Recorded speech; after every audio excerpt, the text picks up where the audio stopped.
Si tiene su celular ahí en sonido, póngalo en vibrar o en silencio. No queremos que esté sonando a media predicación.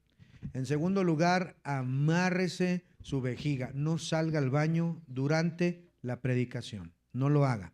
Evítenos distraer a los demás, ¿verdad? Quédese en su lugar. Por eso pedimos que aquí estén los adultos, porque nosotros sí nos sabemos comportar. Amén, hermanos. No, ayúdenos. Siguiente cosa, no, por favor, no esté platicando, tomando notitas ahí que no tiene nada que ver con lo que estamos viendo. Tengamos respeto a lo que vamos a hablar en esta hora. Vamos a abrir nuestras Biblias en Juan capítulo 8, versículo 32. Juan 8, versículo 32. Póngale una marquita, póngale su dedo, póngale una separador, un bolígrafo, algo. Y también busque Marcos 7:13. Marcos 7, versículo 13. Marcos 7, versículo 13. Miren lo que dice ahí. ¿Están ahí, hermanos? Ok. Vamos a leer primero Marcos 7:13. Inmediatamente vamos a Juan 8:32. Marcos 7, versículo número 13.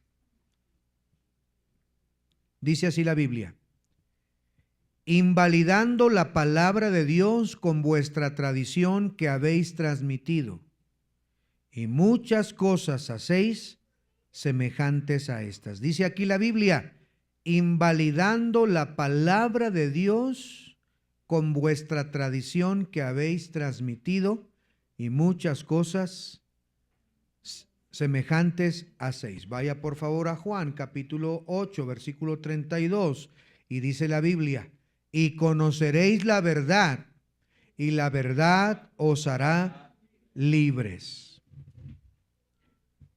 La palabra de Dios nos llama a amar la verdad, a defender la verdad y a permanecer firmes en la verdad, aún cuando la verdad confronta tradiciones profundamente arraigadas en nuestros pueblos latinoamericanos.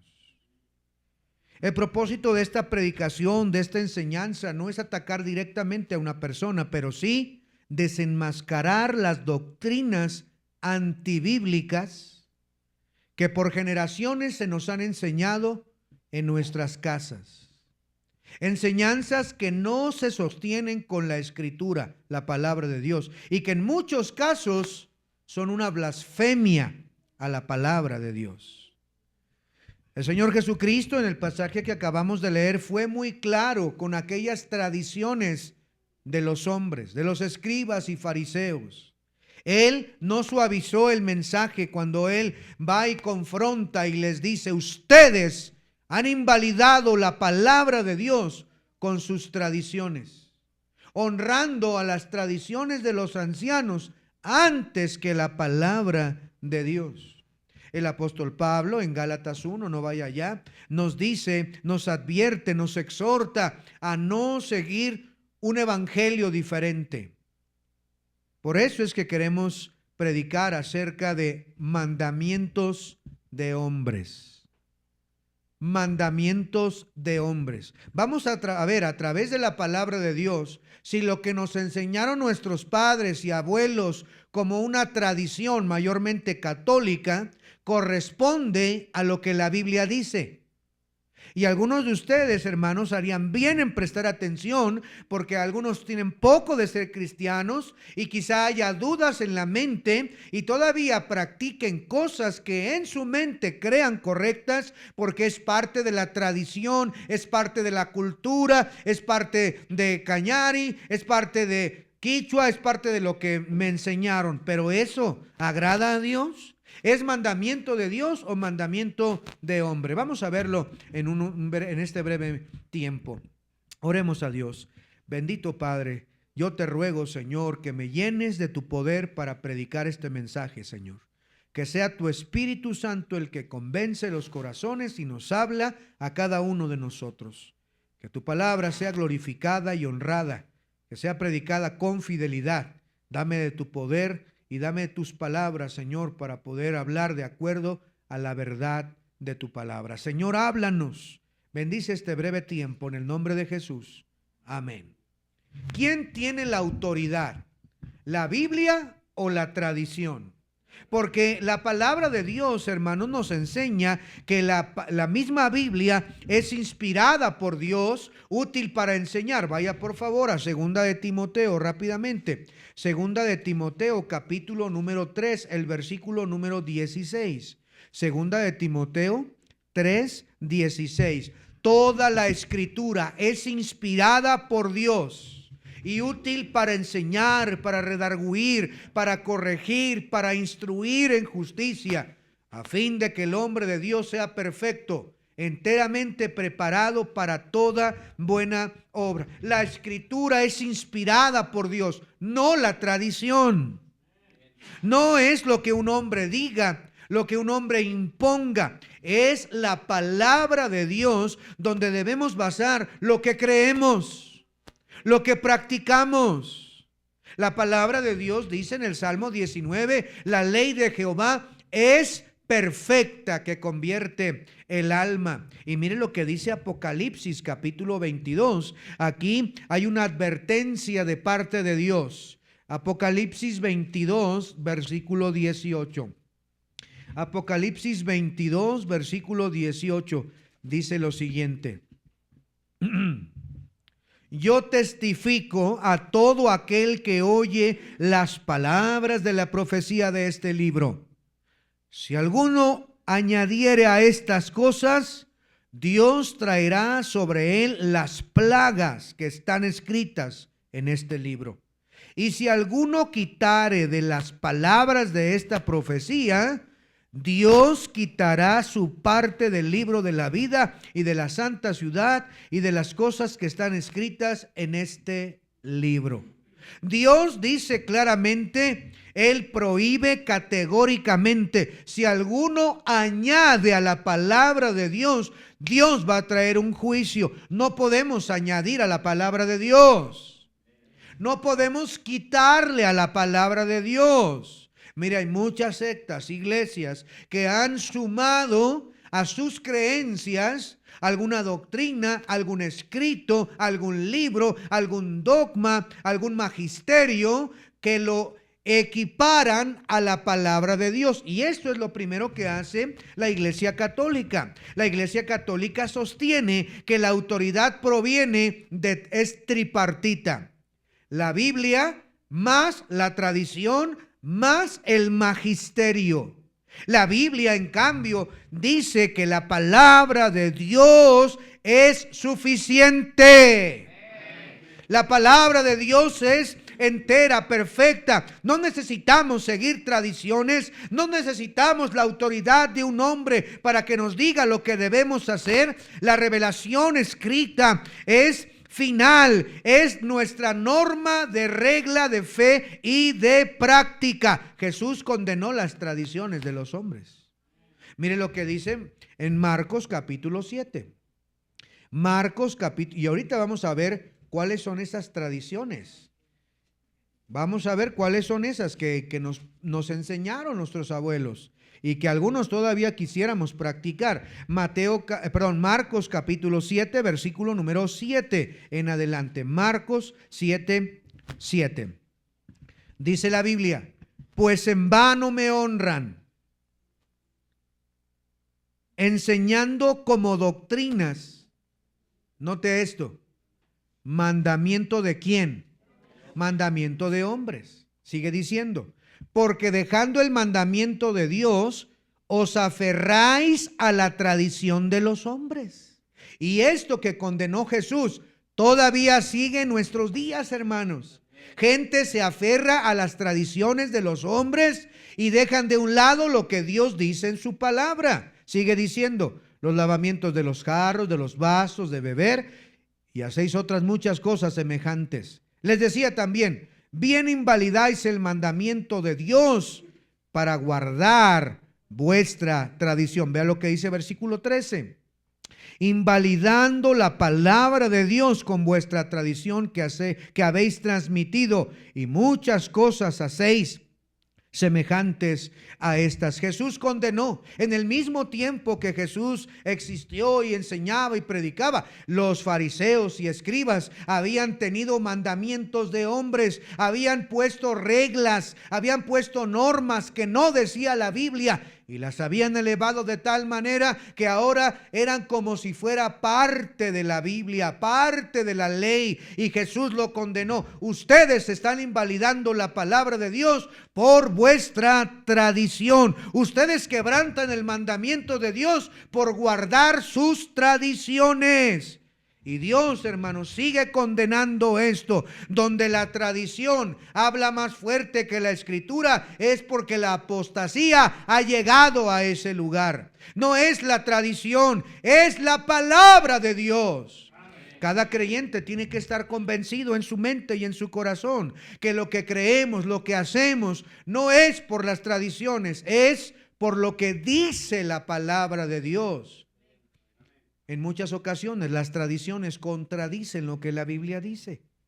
Y usted tiene que saber a quién va a obedecer. Ay, pero lo dijo el sacerdote. Ay, pero lo dijo el papa. Sí, quien lo haya dicho. ¿Es la autoridad de Dios o es la autoridad de la costumbre?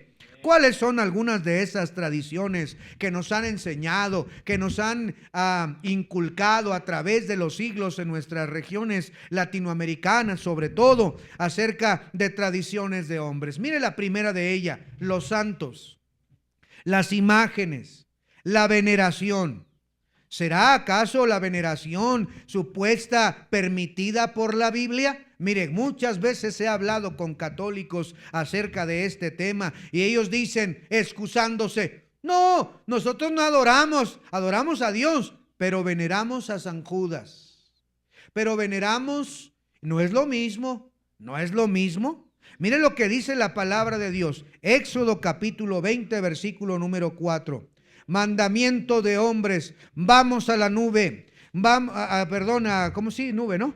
Vamos al cisne, vamos al cisne con la nube. Mire lo que dice Éxodo 20, versículo 4. Mire lo que dice Dios en su palabra. No lo que dice la tradición, lo que dice Dios. Éxodo capítulo 20, versículo 4. No te harás imagen ni ninguna semejanza de lo que está arriba en el cielo, ni abajo en la tierra, ni en las aguas debajo de la tierra. No te inclinarás a ella ni las honrarás, porque yo soy Jehová tu Dios, fuerte, celoso, que visito la maldad de los padres sobre los hijos hasta la tercera y cuarta generación de los que me aborrecen, y hago misericordia a millares y a los que aman y guardan mis mandamientos. Dentro de los 10 mandamientos que Moisés le dio al pueblo y a la humanidad entera, el primer mandamiento dice: no te harás imagen. No te hagas imagen. Y luego dice: de lo que está arriba en el cielo. Dígame por favor, ¿quién está arriba en el cielo? ¿Quién, hermanos? Dios está en el cielo, claro, en su trono de gloria. ¿Quién más está en el cielo? Los ángeles de Dios, arcángeles, querubines, etcétera. ¿Quiénes más están en el cielo? El Señor Jesucristo está en el cielo. ¿Quién más está en el cielo? María está en el cielo. ¿Quién más está en el cielo? Todos los apóstoles, excepto Judas. Y todos los que han muerto y están en el cielo. Allá están en el cielo. Sus almas están allá. Y Dios dice: no te hagas imagen. Pero luego dice: abajo en la tierra. No te hagas imagen. ¿Qué quiere decir en la tierra? Bueno, pues están los animales, los reptiles, están los cuadrúpedos, todos los animales están en la tierra, pero adivine quién más está en la tierra. Nosotros estamos en la tierra. Y luego dice: y debajo de la tierra, lo cual implica el mar, los seres del mar que están ahí. No te hagas imagen. Y no hay tanto el problema aquí que dicen: no, pues una fotografía. Mire, esto es una imagen de un misionero. No está hablando de eso, sonso. Está hablando de adorar, de inclinarte, de venerar. Por eso dice a continuación, no te inclinarás a ella ni las honrarás. La palabra inclinarse es prestar reverencia, es adorar. Y Dios dice, no lo hagas. Aunque la tradición me dice que yo tengo que ir al cisne a darle gracias a la santa patrona. ¿Qué dice Dios? ¿Qué dice Dios en su palabra? Aunque me digan que tengan que llevar un niño Dios y vestirlo y tratarlo como bebé real, y andan paseándolo por las calles de Cuenca cual si fuera un niño de verdad, lo visten, lo limpian y ahí andan, y luego le besan la mano, le besan el pie, le besan la frente. Dios dice que lo debo de hacer. Dios dice que debo tener una guadalupana, una virgen del cisne, una virgen de cualquier tipo en mi casa para persinarme y adorarla. Eso es lo que Dios dice. No. Por eso es que la palabra de Dios es muy puntual en cuanto a esto. Mire lo que dice el Salmo 119. Un salmo que que todos deberíamos conocer, ¿verdad? El Salmo 115, discúlpeme, 115. Salmo 115. Dice la Biblia, no a nosotros, oh Jehová, no a nosotros, sino a tu nombre da gloria, por tu misericordia, por tu verdad. Porque han de decir las gentes, ¿dónde está nuestro Dios? Nuestro Dios está, ¿dónde, hermanos? En los cielos. Todo lo que quiso ha hecho. Los ídolos de ellos son plata y oro, obra de mano de hombres. Tienen boca, mas no hablan. Tienen ojos, mas no ven. Orejas tienen, mas no oyen. Tienen narices, manos tienen, mas no palpan. Tienen pies, no hablan con su garganta. Semejantes a ellos son los que los hacen, y cualquiera que confía en ellos. Mire qué absurdo, dice la Biblia aquí. No tienen garganta porque se la hizo un ser humano, pero nunca han hablado. Tienen pies, pero no pueden andar. Los tienen que cargar en algún nicho, en algún lugar. Los tienen que cargar. ¿Por qué razón? Porque no caminan, no hablan, no tienen poder. Y Dios dice, no lo hagas, no lo hagas. La distinción, hermanos, está muy marcada en la palabra de Dios. Dios no es un ídolo. La tradición nos dice, de acuerdo, escúcheme bien, al catecismo, en el capítulo y en el artículo 2138. Si no lo anota, puede ver el video. Usted puede ir al catecismo en el internet, o si usted tiene un librito, lo puede checar. Yo lo chequé. 2138. El catecismo dice así: el honor tributado a las imágenes es una veneración respetuosa. El honor tributado a las imágenes es una veneración respetuosa. Quieren opacar, minimizar lo que están haciendo. Pero en realidad es exactamente lo que ellos están haciendo, es adorar a los santos. Catecismo número 956. Los santos no cesan de interceder por nosotros. Eso es lo que enseña la Iglesia Católica en el catecismo. Ahora vamos a Primera de Timoteo 2:5. Primera de Timoteo 2:5. Lo único que estamos haciendo es ver la verdad, conocer la verdad, y os hará libres. Primera de Timoteo 2:5 dice: porque hay un solo Dios y ¿un solo qué? Entre Dios y los hombres. Y aclara: Jesucristo, hombre. La Iglesia Católica, o la tradición, enseña que los santos interceden por nosotros ante Dios, ante Jesús, y que como ellos son más santos que nosotros y están con Jesús, pues hay que pedirle a ellos para que nos hagan el favor y que se nos conceda el milagrito que tanto hemos pedido, ¿verdad? Por eso tenemos que ir con San Judas, tenemos que ir con San Antonio, tenemos que ir con Son los únicos que conozco, díganme más. ¿San quién? Santo Tomás, Santa Narcisa, San José. Tengo que ir y decirle, oye San José, yo no te estoy adorando, nada más te estoy venerando, pero te pido que vayas con Jesús y para que Él vaya con el Padre y con María y me hagan el milagrito. Mira, te estoy prendiendo esta veladora, pero no te estoy adorando, que quede claro. Y ahí le rezo y le rezo y le rezo y le rezo.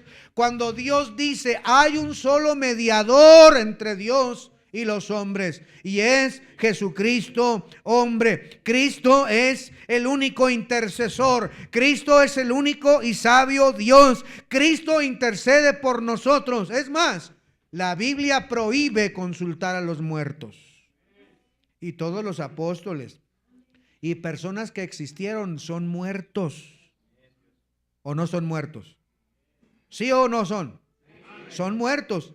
Su cuerpo está deshecho, su alma está en el cielo, pero Dios me prohíbe consultarles e invocarlos. Mire por favor, solo hay muchos más. Isaías 8:9. Isaías 8:9. Para que vaya tirando, hermanos, esos ídolos que tiene ahí guardados. Es que me lo regaló mi abuela. Es un ídolo y Dios lo prohíbe. No debería tener ningún tipo de idolatría, ni en su billetera, ni en su casa, ni en su carro, ni en ningún otro lado. Mire lo que dice Isaías 8, versículo 19.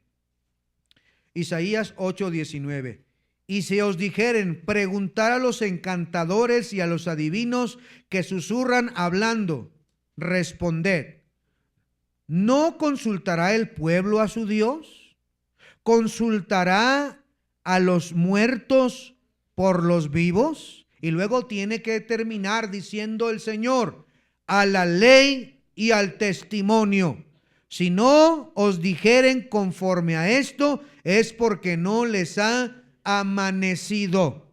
Dios dice por medio de Isaías que no anden consultando a los muertos, que no anden consultando. ¿Qué acaso el pueblo de Dios no tiene la escritura, la ley para poder consultar? A la ley y al testimonio. Si no dice aquí, yo no tengo por qué hacerlo. Si lo prohíbe, entonces yo debo obedecer la palabra de Dios. Note claramente que aquí enseña que no debemos consultar a los muertos. No debemos andar con adivinos y encantadores. No debemos pensar que unas hierbitas que me pegan en la piel me van a quitar los malos espíritus, que me van a quitar el mal augurio, que van a hacer que me vaya mejor. No, hermanos, esas son tradiciones humanas.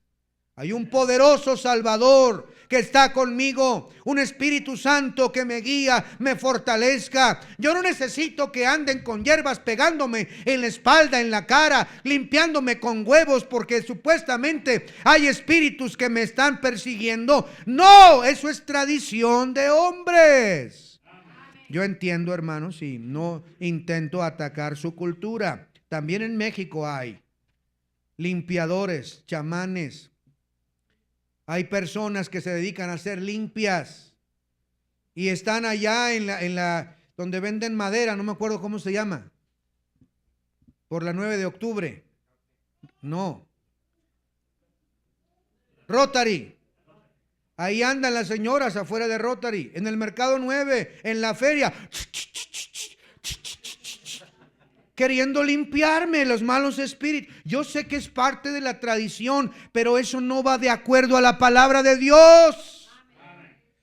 Lo que debería hacer es limpiarse de pecado, limpiarse de malos pensamientos, vivir una vida santa, recta, para que Dios te bendiga. ¿Tú crees que hierbas como esas te van a proteger? Por favor, eso va de acuerdo, contrario a la palabra de nuestro Señor. Dios no comparte su gloria con nadie. Mire Isaías capítulo 42, el versículo número 8. Y apenas vamos arrancando el mensaje, hermanos. Isaías 42, versículo 8. Yo, Jehová, este es mi nombre, y no, dice, y a otro no daré mi gloria, ni mi alabanza a esculturas. Mire lo que Dios dice claramente. Yo no comparto mi gloria, mi alabanza no la comparto con cualquiera, por muy hermosa que sea, por muy antigua que sea, por muy arraigada a las tradiciones ecuatorianas, cuencanas, de la sierra o de la costa. Yo no comparto mi gloria. Por eso no deberíamos seguir esas tradiciones. Dios no fue ambiguo, fue claro cuando habló de las imágenes.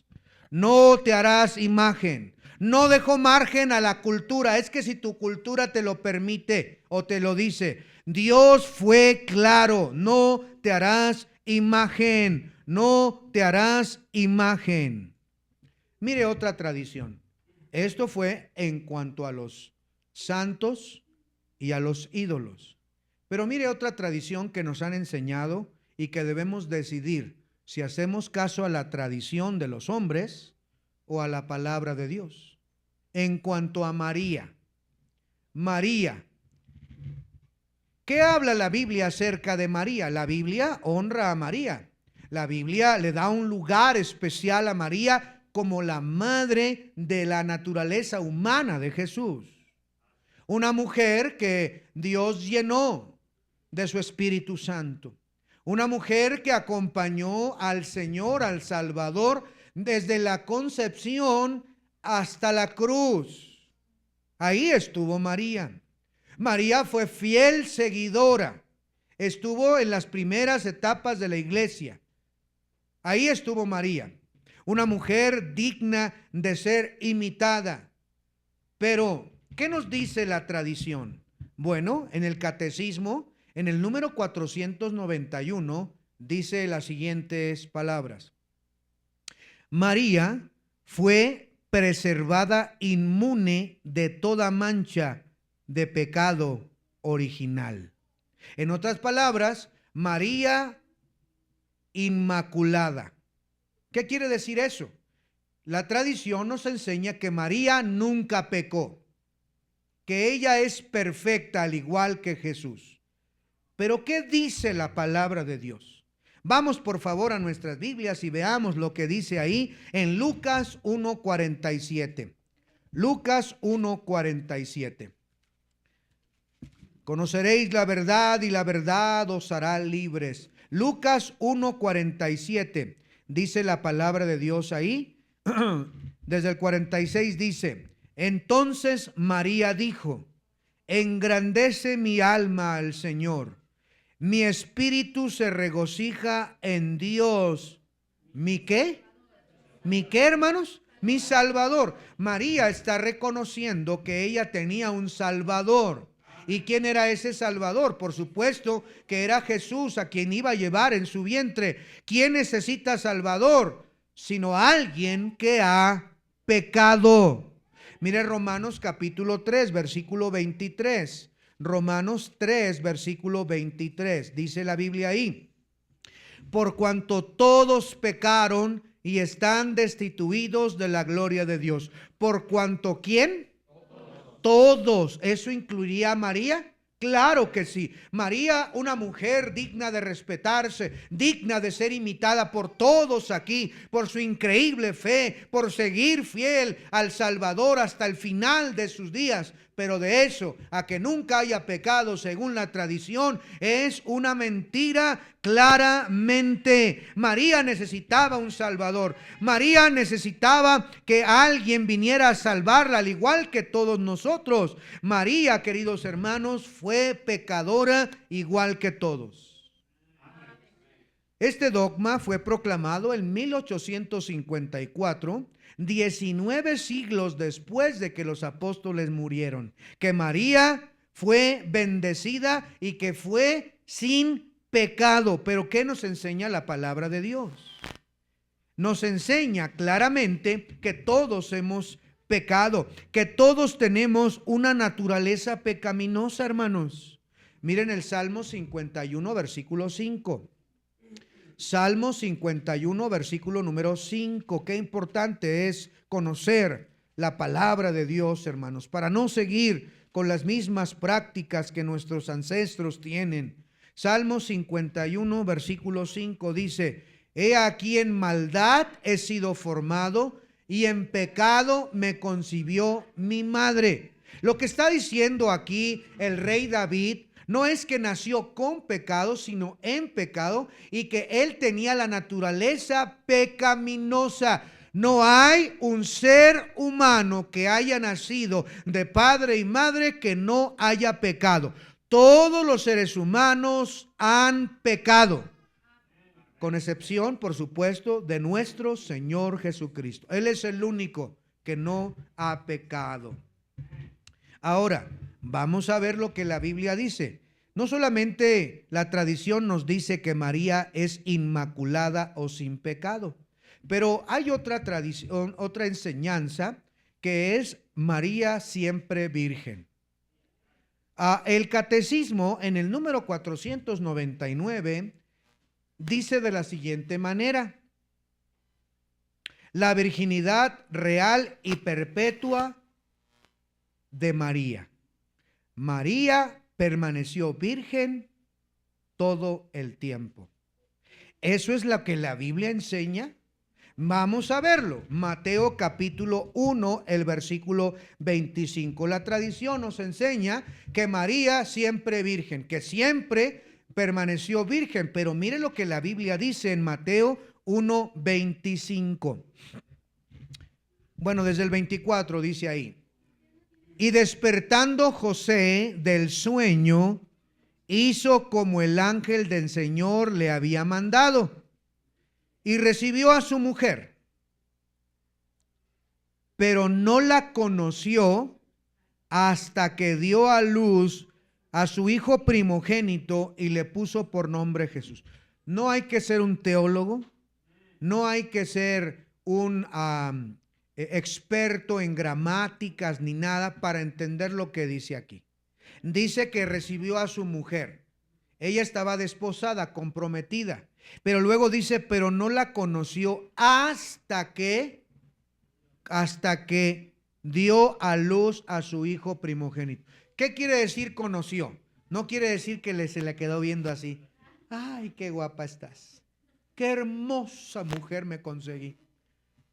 ¿Cómo te llamas? No, eso no es conocer. Conocer, la palabra griega aquí quiere decir intimidad. Tener relaciones sexuales como cualquier pareja. ¿Y está mal que María y Jesús como matrimonio hayan tenido hijos? ¿Está mal? No, pero ¿dije quién?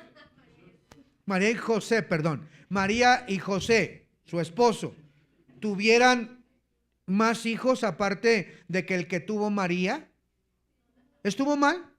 No tiene nada de malo, hermanos. Era un matrimonio que se amaban, se gustaban, se enamoraron y ya estaban comprometidos, pero antes de consumar el matrimonio vino el anuncio del ángel. Fue concebido por el Espíritu Santo y entonces él la quería dejar porque dijo, no, se me hace que esta me engañó, pero el Señor le dijo, no la temas por recibir, es el Espíritu Santo, el bebé que está ahí es el Hijo de Dios. Entonces cuando él despierta y sabe que es el bebé, dijo, bueno, vente, quiere decir que tú eres usada por el Señor.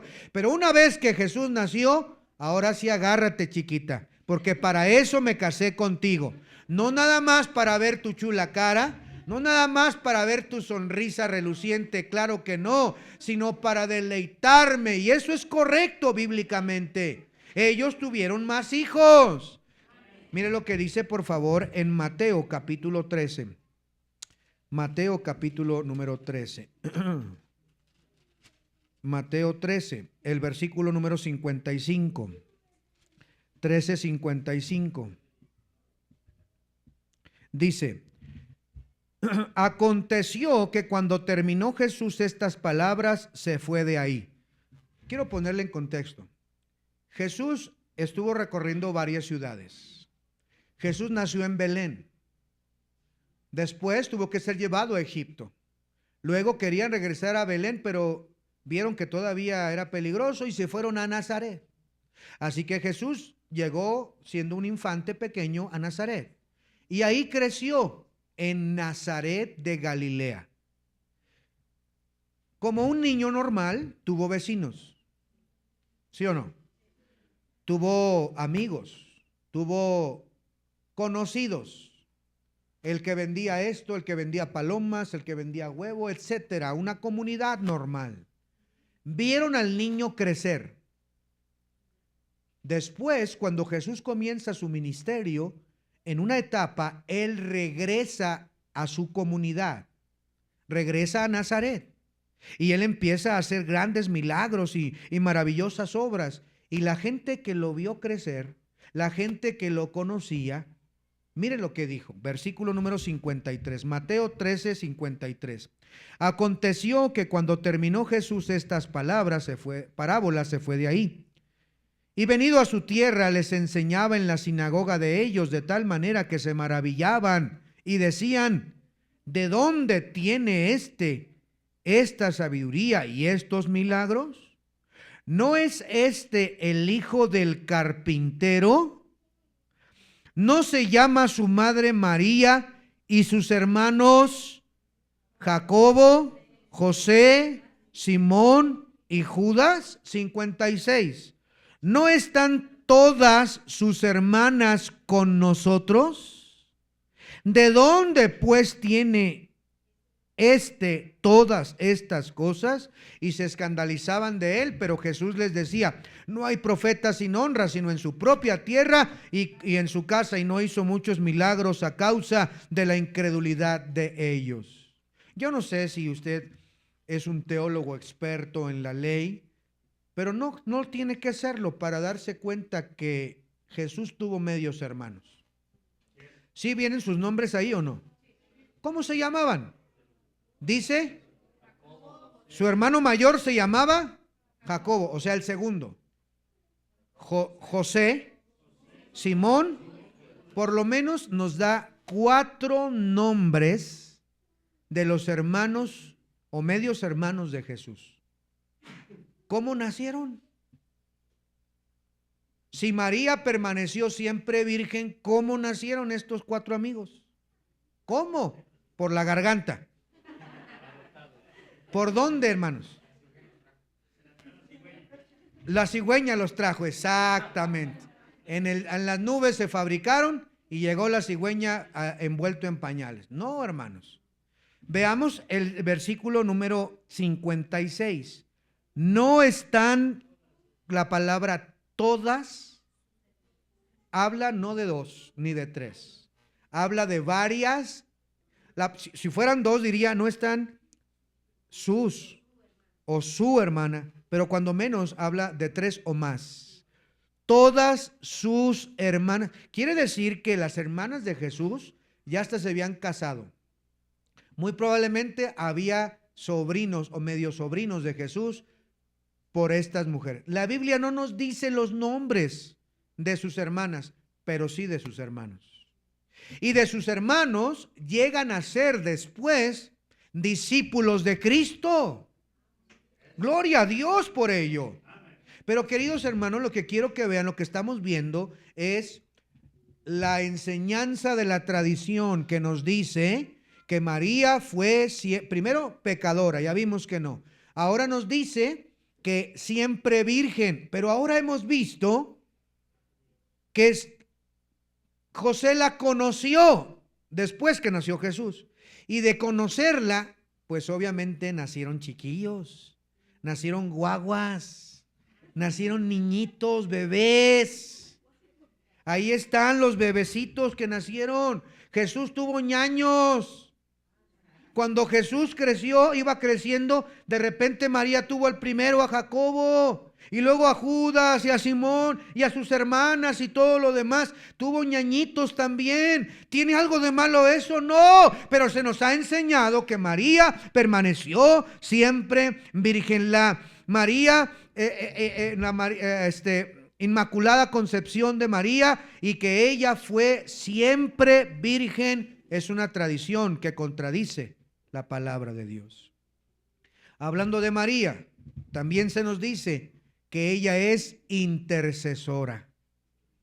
Se nos dice, esto está también en el Catecismo 869. Dice lo siguiente: la intercesión material de María continúa hasta nuestros días. Luego, en Lumen Gentium 62, es un documento católico también, dice: María cooperó en la obra del Salvador. Eso quiere decir que ella es, según la tradición, corredentora e intercesora. Pero hemos visto con la palabra de Dios que hay un solo mediador entre Dios y los hombres, Jesucristo hombre. Y el único que murió en la cruz del Calvario es Cristo Jesús. Y fuera de mí no hay quien salve. La redención no fue cooperativa. La redención fue consumada por el Señor Jesucristo. Este dogma fue declarado oficialmente en 1854, pero no por la Biblia. María jamás reclamó lo que Roma le atribuye hasta nuestros días. Ella no es corredentora, ella no es intercesora, ella no es inmaculada. Ella fue una mujer de fe usada por Dios, está en la presencia de Dios y entra dentro de las mujeres más sobresalientes en la historia de la humanidad, pero sin elevarla a una posición de adoración, de veneración que la tradición nos ha enseñado. Hay mucho más que quisiera decir, simplemente voy a mencionar la siguiente tradición. No llaméis Padre. Miren lo que dice Mateo 23, por favor. La tradición católica, la tradición que nos ha llevado a través de los siglos, nos ha llamado, nos ha instado al clérigo a llamarle Padre, como autoridad espiritual. No solamente Padre, sino un grado más elevado llamado Santo Padre, que lo conocemos como Papa. Ni siquiera me atrevo, hermanos, pido perdón al Señor por usar eso, porque al usar eso es una blasfemia delante de Dios. Mire lo que dice Mateo capítulo 23, versículo número 9. Y nótese que es Jesús el que lo dice. Ni siquiera es una enseñanza de los apóstoles, es directamente de Jesús.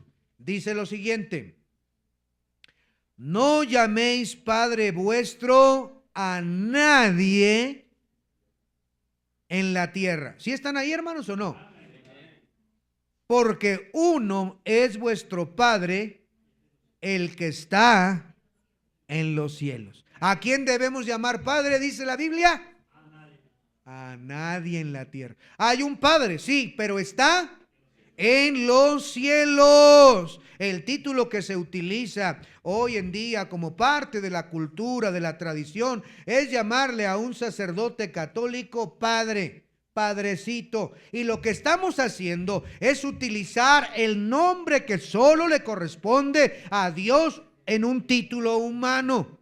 Pero más que eso, ¿sabía usted que de acuerdo al dogma católico, el pontífice mayor, el Papa, literalmente está tomando el lugar de Dios?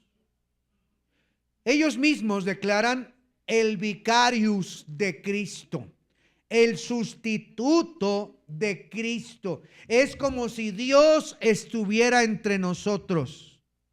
Y eso, queridos hermanos, es una blasfemia de la más horrible categoría.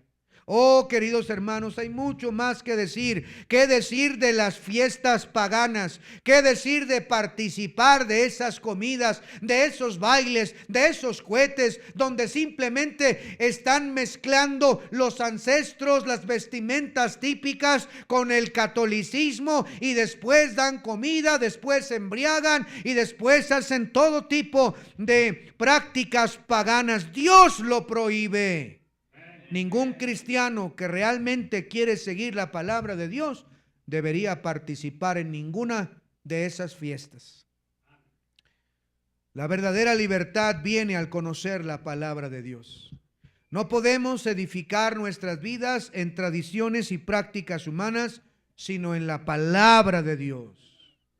Hoy quiero animarle a darse cuenta, y mucho más que pudiéramos hablar. El tiempo se nos ha ido muy rápidamente, pero hay muchas tradiciones que todavía quizá dudamos en la mente si practicar o no. Usted hoy ha sido confrontado con la palabra de Dios, y conoceréis la verdad, y la verdad os hará libres. Cierre sus ojos, vamos a orar. Bendito Padre Celestial, gracias por tu palabra que nos da la luz, que nos instruye, que nos redarguye. Señor, hemos sido enseñados por tradiciones humanas de nuestros padres y abuelos. Muchos de nuestros hermanos en el pasado tuvieron que morir, siendo perseguidos por la Iglesia, Señor, católica, por negarse a participar de las tradiciones.